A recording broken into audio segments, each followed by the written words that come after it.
ভাই এটা কি শুনলাম ভাই?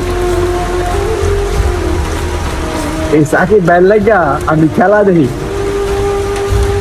রাতের 12টা না 1টা না বইসা তাই কোন সময় সাকিব ভাইয়ের খেলা আইব। সাকিবের ব্যাটিং আর বোলিং আর লাগা রাতের 1টা পর্যন্ত লাগা তাই।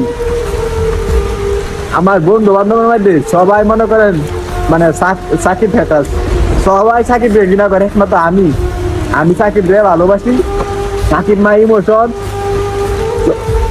আমি যখন থেকে শুনতে পারছি যে সাকিব আল হাসান অপশন নিব, যখন আমি শুনতে পারছি আমার দম বন্ধ হয়ে গেছে। আমার আমি কি করবো, আমার যেমন ট্রেন হারাই ফেলছি। কারণ আমি সাকিবের জন্য খেলায় দেখি, মূলত খেলা আমি সাকিবের জন্য খেলাতে ঢুকি, খেলা দেখি একমাত্র সাকিব আল হাসানের লাগিয়া। আচ্ছা সাকিব আল হাসান এমন ভাবে অপশন নিব আমি জীবনে কল্পনা করি নাই।